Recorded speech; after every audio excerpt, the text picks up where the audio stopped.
Welcome everyone, and let me introduce myself. I am Akash Kundu, and I am the host of this meeting, Coffee O'Clock, and I am a PhD student of ITAI Polytechnic Academy of Science. And today we have Achinta Padatkar as our guest speaker, and he's going to talk about macroscopic quantum experiments with superconducting magnetic levitation. And so to talk this subject also is quite interesting and mostly related to quantum hardware. And to give a small explanation about Achinta's background, he did his bachelor's. He pursued his bachelor's degree from University of Pune in mechanical engineering, and then he pursued his master's degree from KU Leuven. Pardon my That's right. spelling. Yeah. Okay, thanks. KU Leuven, and he did his master's degree in nanotechnology, nanoscience, and nanoengineering. And currently, he is pursuing his PhD from Chalmers University and in quantum magnetomechanics and quantum sensing. So, yeah, Achinto, we are very glad to have you here, and the floor is all yours. Thank you so much, Akash. Thanks a lot. Thanks a lot for the introduction. So, okay, I'll start sharing my screen.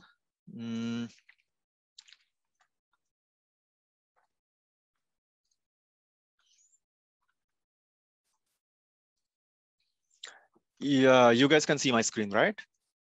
Yeah. Yeah, perfect. And I'll also change the pointer. You can see the pointer? Yes, perfect. Perfect, yeah. So before we start the talk, just a few remarks I would like to make. First, it's great to see so many people actually, showing interest in quantum technology and people from such wide fields and background.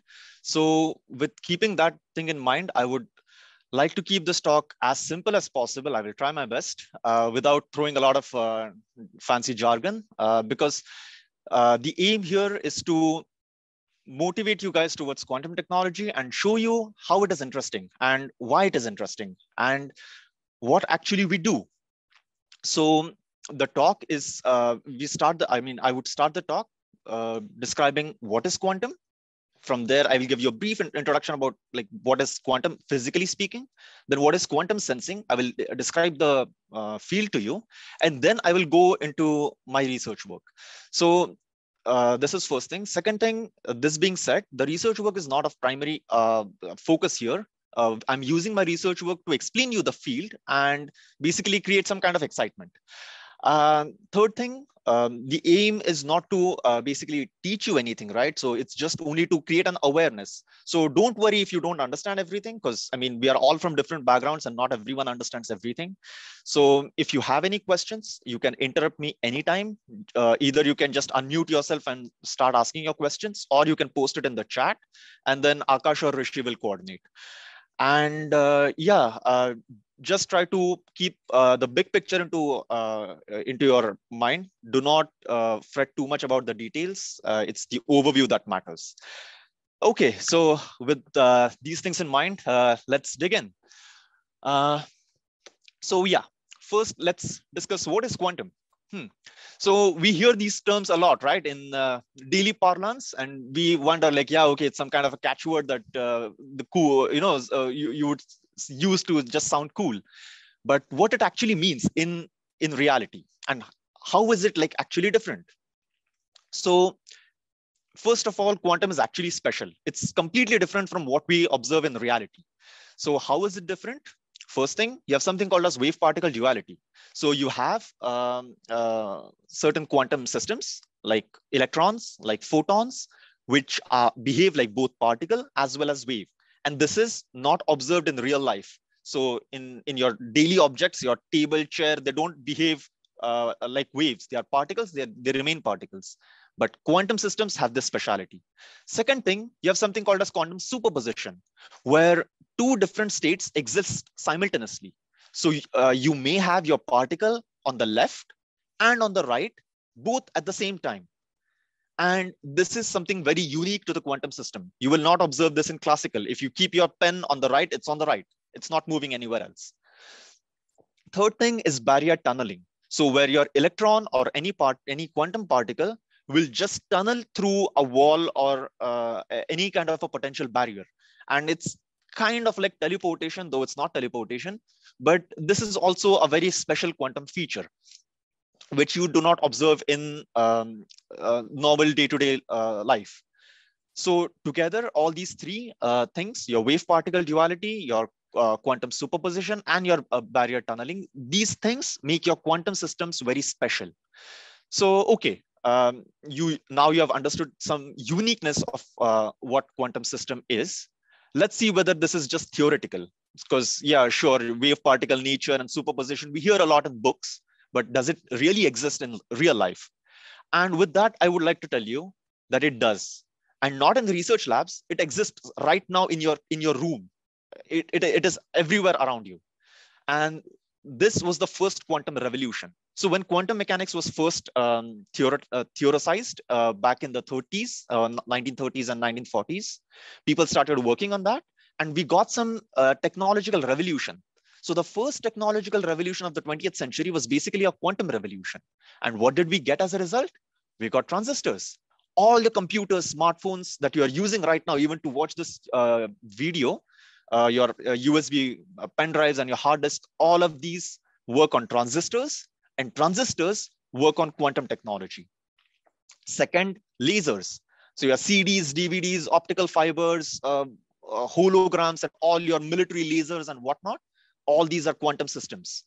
Why? Because they work on the quantum nature of your photon, which is not, which cannot be explained classically. LEDs, so your TVs, your display screens, and all of these are again quantum devices. GPS, yes. So the same GPS which we use for our Google Maps, they work on satellites, and satellites work on atomic clocks.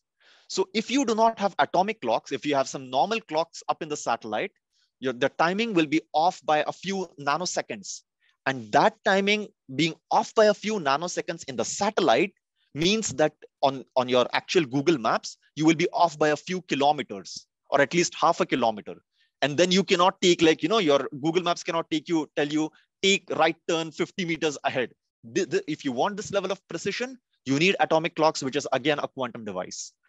Then you have CCD cameras, scanners, memory chips, and you have RAMs, MRI, solar cells, lot of these. And all of these we are currently using in our day-to-day lives, which means quantum is not something super fancy, which is only there in the labs. It is there everywhere. You have quantum all around you. Now you would say, okay, so then if quantum is already existing, so why is this new hoopla coming up recently that, yeah, quantum technology and quantum devices? So that is the second generation quantum devices. That's the second quantum revolution that is happening. So these devices, which we saw earlier, works on some most fundamental quantum information, like quantum knowledge, which we had, which is the energy levels and stuff. But now we have an even deeper understanding of quantum entanglement and coherence and things like these. And using these phenomena, we would like to build on even higher devices, even higher technologies, which are those quantum computing, quantum sensing. So in quantum computing, you use these quantum bits to do your logic operation. In quantum sensing, you use quantum basically the quantum state which you create using superposition for some sensing applications. Then you have quantum communication, where again you're using basically you're using light and then entangling these photons to transmit signal in a more encrypted manner. So then it cannot be broken by your enemies. So if suppose if you're India and you're sending signals from one part of the country to the other, and there's some Chinese satellite flowing around you, no one can hack your information. It's that's the it's like physics is giving you this confidence that your information cannot be hacked. Then you have quantum imaging. Quantum imaging is basically to image things at a more atomic level. So if you want to image things to atomic precision, you would use something known as atomic magnets. And then depending on the magnetic field, they will change their polarities and you can read out the signal to image your substance. And then you can actually have single layer atomic imaging of your substrate or whatever image you have. And then you have quantum simulation. So where you are simulating the quantum behavior of certain atoms, molecules, to understand how they can form even higher systems. The applications of quantum simulation can be in drug development. So you can understand how your proteins fold to create certain new drugs that can be used for curing certain diseases. So yes, these are all these 5 technologies are currently being researched heavily for a lot of different applications, going from healthcare to defense to pure physics, and for your redefining your entire communication and data processing. So, okay, you have all these different systems. We cannot talk about all of these in detail. So today I'll be only focusing on quantum sensing, which is my field of research. And I will go a little bit deeper into quantum sensing to explain you, okay, now that you have understood what is quantum, what is so special about quantum, and you have these different applications, how can you bring this uniqueness, this specialty of quantum systems into real life applications? So with this, let's talk about some deeper applications of quantum system. And why is this important? Because I mean, this is a famous meme from Ant-Man, right? That you just put the word quantum in front of everything. You have computing, you slap quantum in front of it. You have sensing, you slap quantum in front of it. But when you put quantum in front of it, it actually means something. What does it mean? It means that you're using these special features like wave particle duality, superposition, coherence, and stuff like that to make your existing system completely different. So it's not some slight improvement. It's a qualitatively different technology. And we'll have a look how at least quantum sensing is different from normal sensing. Okay, so when you're talking about quantum sensing, why am I also picking this topic? Because normally we talk about quantum computing, especially in the Q India forum. But one thing about quantum sensing is that it's a little bit more developed than quantum computing in terms of its practical application. You have quantum sensors already. You can purchase them from the market. Quantum computers aren't so well developed yet. And this is why people are putting all their bets on quantum sensors, and the market for quantum sensing already is forecasted to multi-billion-dollar industry. So you already have a rapidly growing industry which is booming in different applications, because you will see in the coming slides that the applications are really quite kick-ass. So yeah, with this, let's dig a little bit deeper. So what? Aditya raised his hand. He maybe asked. Yeah, sure. So like when you talked about quantum imaging, is that like a subfield of quantum sensing? Because like you can say so. You can say so. I mean, some people would like to keep imaging separately. Some people, because again, imaging can be done either using simulations or using sensing. So yeah, you can call it as a part of sensing as well. Okay. Thank you. Okay. Yeah. So now we are talking about quantum sensing. In sensing, what is so quantum? What quantum principles are we using? So we will be using the superposition principle of quantum. So you have both 0 and 1, both left and right existing simultaneously. You'll be using the entanglement principle, where you have 2 quantum systems that are somehow magically connected. I mean, I'm using the word magic, but we have a more detailed explanation. But back in the 20th century, this was really very bizarre. And even Einstein was not so much convinced as to how this is working. But now we know that it is not violating the principles of relativity. It's we have a better understanding. And then third is quantum coherence. So here in quantum coherence, you have a constant phase difference between your quantum systems. You maintain this phase difference, and then you change this phase in a more controlled manner. So using these 3 different quantum properties, we sense certain parameters at a very ultra low level. What do I mean by ultra low level or ultra low sensing? is that, so normally I'm just giving you a normal scale over here for distance. You have such scales for all different parameters. So normally we operate on the meters and millimeters. We are quite familiar. For micrometer, it goes very small, and then you need a microscope. And then you have nano, and then you have pico, femto, atto, zepto, yocto. These things, once you start going below pico, you're in the atomic regime. You're in the quantum regime. So you can see that 1 meter corresponds to a person. Micrometer is a blood cell. And once you go below nanometer, you're on the atom and atomic nuclei level. So here, most of your particles lie. And we want to sense in these regime, not just for length, but for various parameters. Parameters like force, parameters like acceleration, amplitude, and amplitude will be distance. So force you're measuring in Newton, acceleration in meter per second, amplitude in meters. Then you have charge, which you measure in coulombs, and then you go to picocoulombs and femtocoulombs and to that level.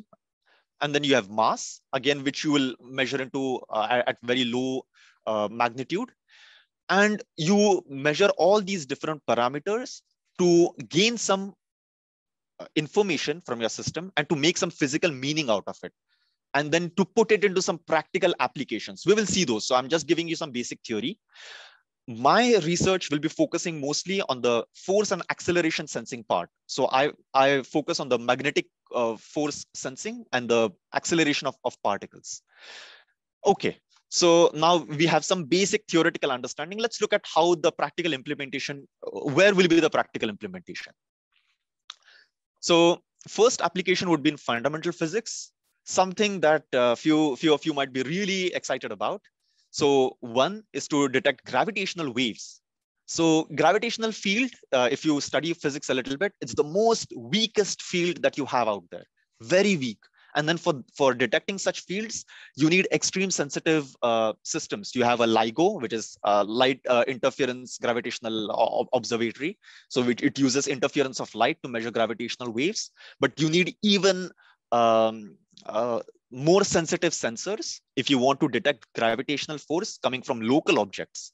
So stars and sun and planets, these are massive. You can have some substantial gravitational field. But if you want to measure a gravitational force of, I don't know, a building or a ship or a car, it's very weak. Although they appear big to us, the gravitational force is quite weak. Next topic is dark matter study. It's completely unknown. We do not know what kind of dark matter particles exist, but it would be fun to use these quantum sensing systems to investigate dark matter. And again, the proposition is same, that we have very ultra sensitive systems, and then you can have some good signals from dark matter as well. Similarly, subatomic particles, to detect some new particles that may exist in the standard model, which is not currently known to us. Third is cosmology, to understand the inflation of your universe and to understand how the cosmic constants like Hubble constant, and these are varying over time, and these are very subtle variations which you cannot measure in a known period. You will either need millions of years or very sensitive systems. We cannot wait for millions of years, so we use sensitive systems. And then next application it's something a bit different from these, is neuroscience. So we use someone waiting in the waiting room, I guess. Yeah, don't worry about it. We'll let you do that. Yeah, thank you. Yeah, so next application is in neuroscience, where you are picking up the brain waves using such signals. So now we know that our brain, when we are thinking, it's running some electric currents, but the currents are super weak, which means the magnetic field that these currents generate will also be super weak. And for that, you need very ultra sensitive sensors. So this is some fundamental physics application which we are exploring. My research will be focusing into mostly detecting gravitational forces and maybe also dark matter. This is not very much conclusive, because you need some extensive research over here. But gravitational forces, we have a certain literature that says that this could be done. Okay, so this is in the fundamental physics.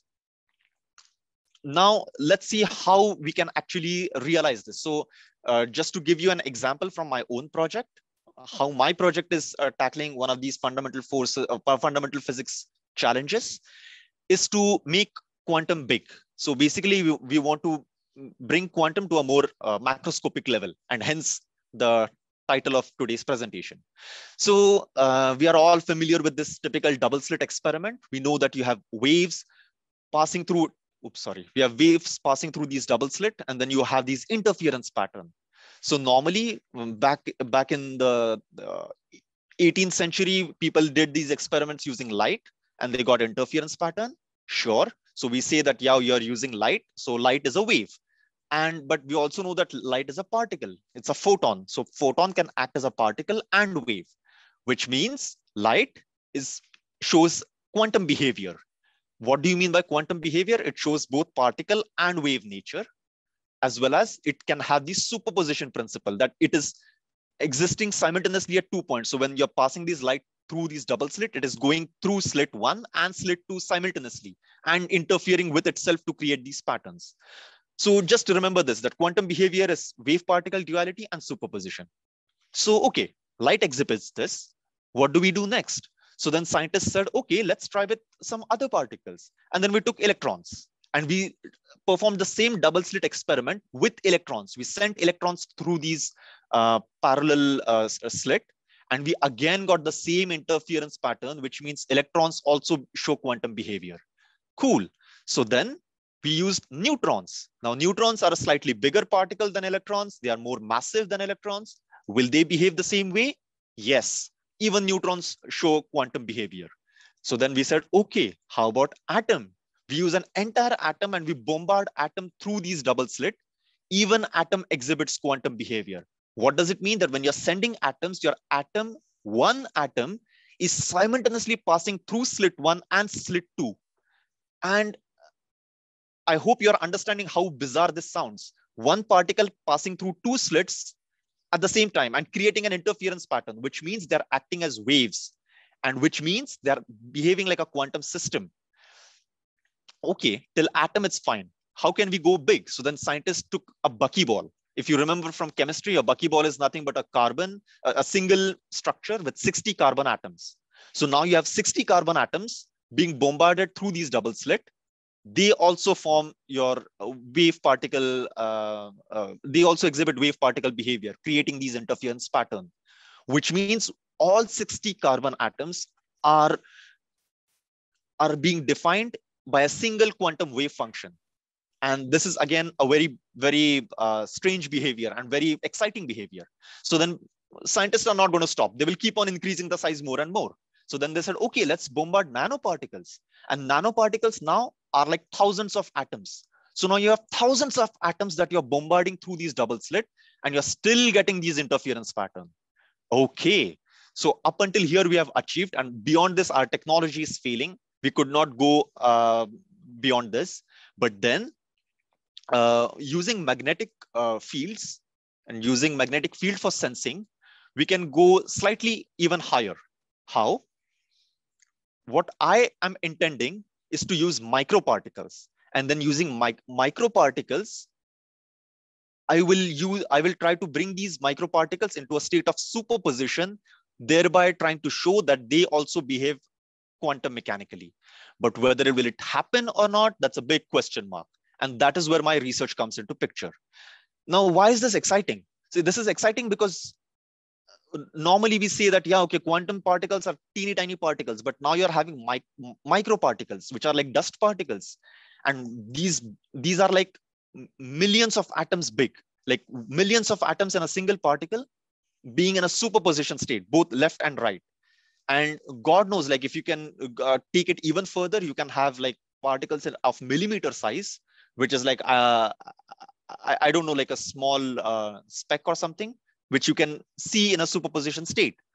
And this is basically like testing the limit of your quantum mechanics. How long can you stretch quantum mechanics? How big can you make quantum mechanics? And then at some point, you know that it's going to stop.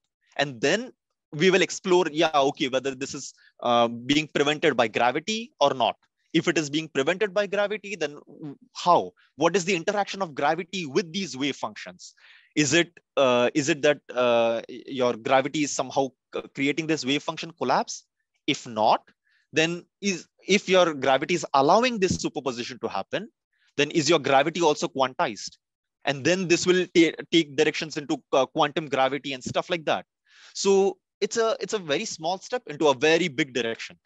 So this is really exciting. So this is one way in which my project can test fundamental physics. Second application of quantum sensing in general is some more engineering aspects, which you guys might love. This is no more theoretical science, but mostly engineering applications, technological applications.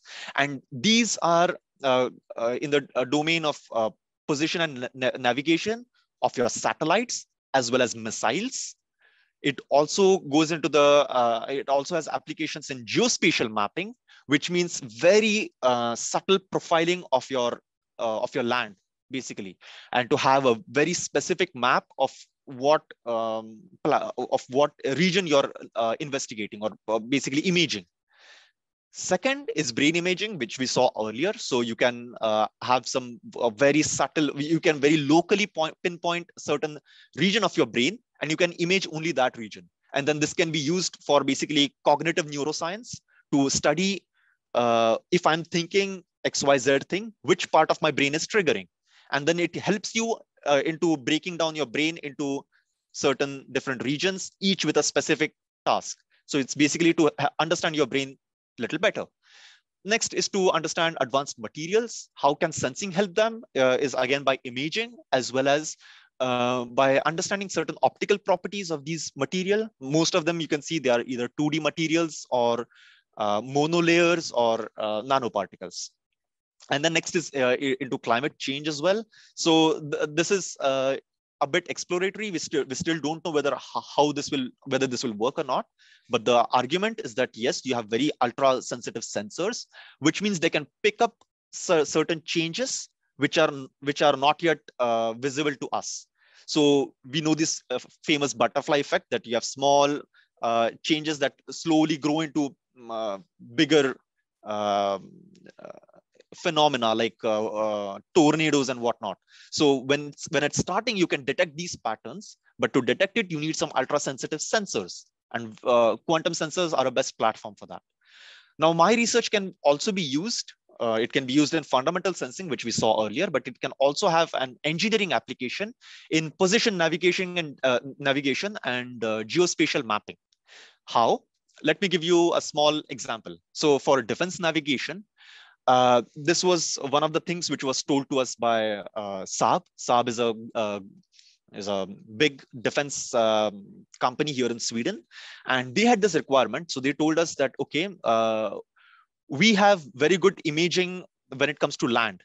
If our enemy is somewhere on the land, we know that it exists because we have devices. If it's in the space, we have devices, we have radars and whatnot. We have satellite imaging.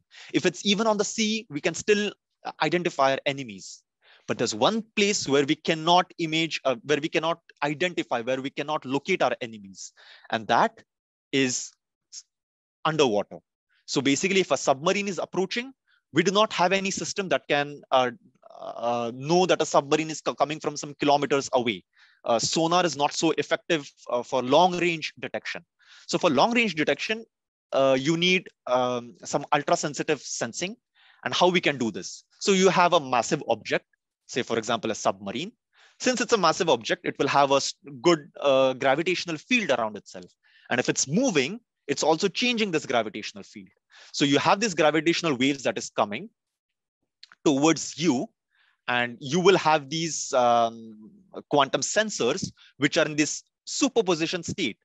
So it is simultaneously in both positions at the same time, behaving quantum mechanically.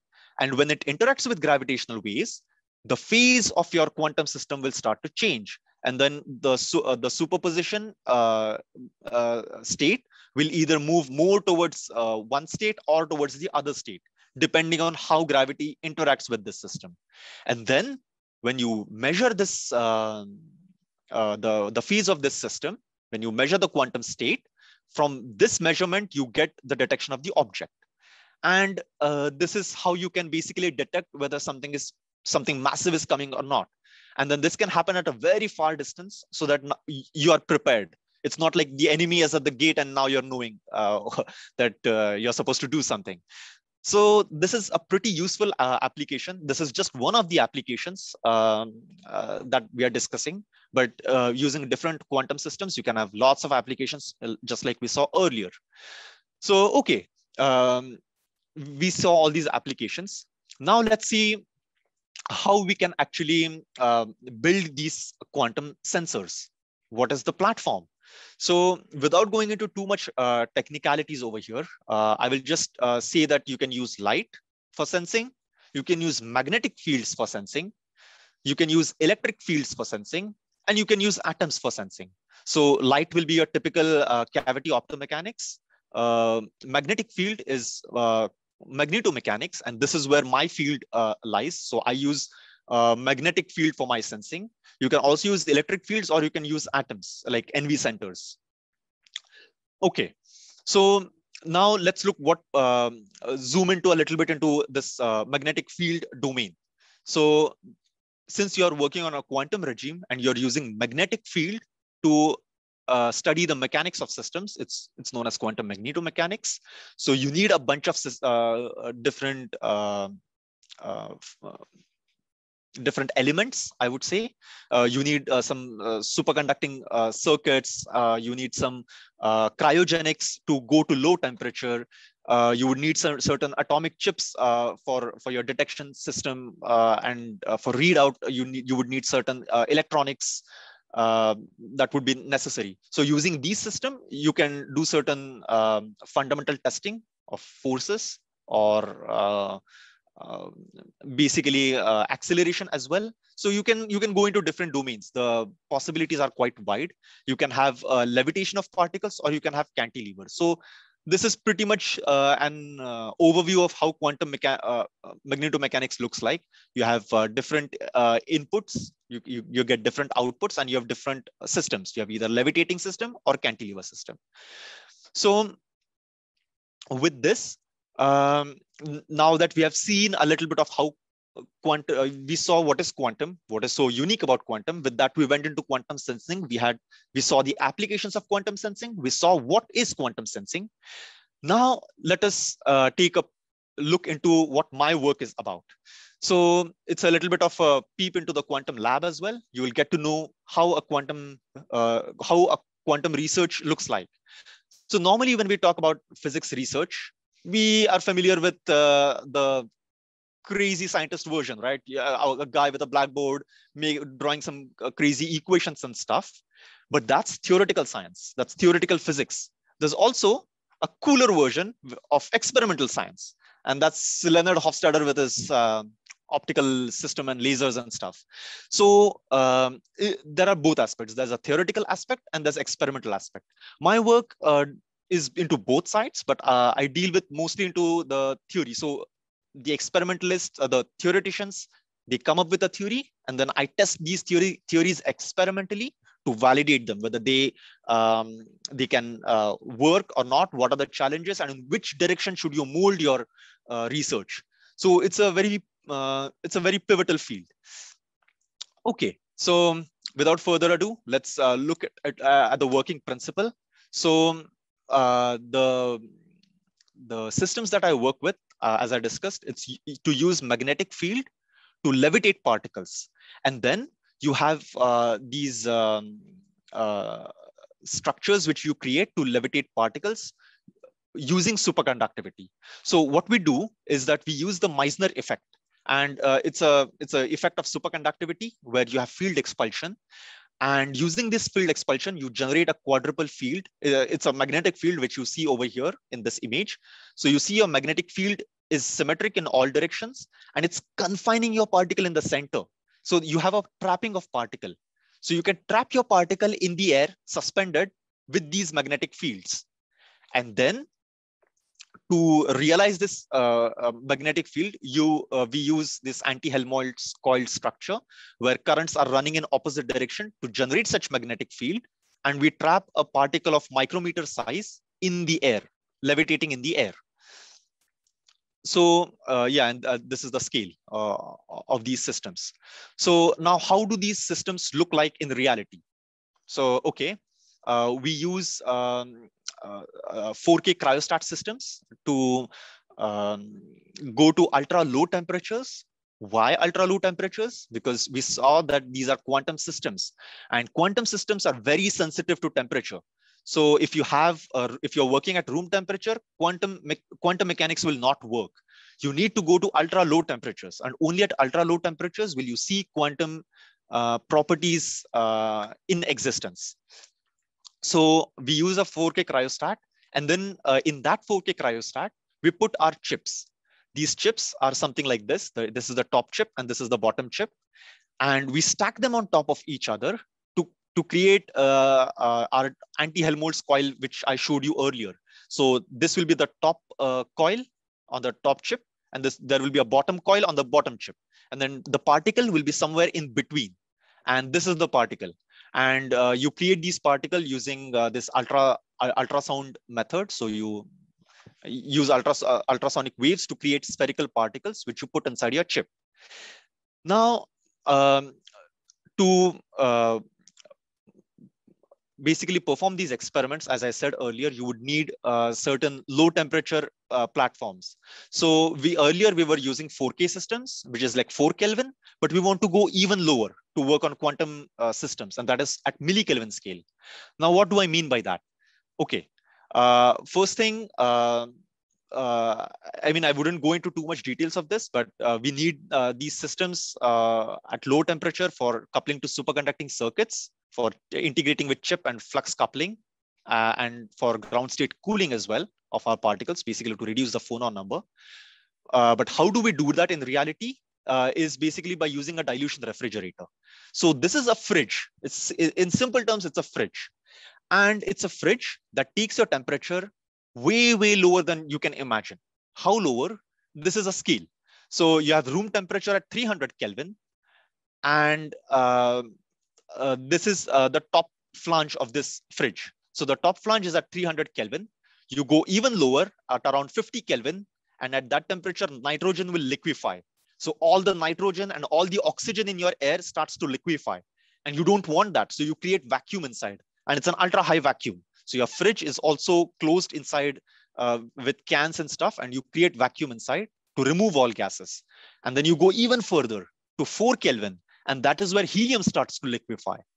And now you can see that the deep space, like the outer space, is at around 2.7 Kelvin. So 4 Kelvin is very close to that. But even that is not sufficient. So we go even further, 800 millikelvin, 100 millikelvin, and then down to 10 millikelvin, where the quantum regime begins. So now you can see in the order of magnitude, it's almost 1,000 times colder than deep space. And you're working at this system to create a quantum regime. So you want to remove all energy, all gas, all heat from your system, and completely freeze your particles so that they are like absolutely still and silent, completely isolated from the rest of the environment. And then you can create some quantum behavior within themselves. So this is how the experimental stage looks like. Wouldn't go into too much detail, but the mixing plate is the bottommost plate, which we saw over here, the 10 millikelvin plate. So to this, we attach all the experimental systems. The experimental system for me, for my project, looks something like this. Here you put all the chips, which we saw earlier. The 2-chip system will be placed over here. And then you have an optical readout to read out the system using some optical components. So you have your optical path, you have a squid, it's a magnetic sensor, simple as that. And then you have a sample, which is your chip present over here, and some high current lines, which are superconducting below your 4K temperature. So yes, and then with this, we perform certain levitation experiments. I would like to show you a video of how that works. Yes. So here you can see that once the trap is running, once I turn on the trap, you can see that the particle is vibrating at a very high speed. And this is because this experiment was performed at 4K temperature. And that is why it has a lot of energy. And we do not want this energy. We want to remove energy as much as possible. So we do, we perform this experiment at 10 millikelvin, we have I have not shown the video over here, but there the vibration is very small compared to this vibration. And then we would couple it to a superconducting circuit and then go for ground state cooling. So with this optical image, so this is the region where you have your trap, and I would like to again play it for you guys. You can see that the particle is vibrating within this trap region. So using this optical readout, what we do is we run certain Python scripts to see the position of the particle. And then once we can locate the particle, we can see that you see this elongation of the particle.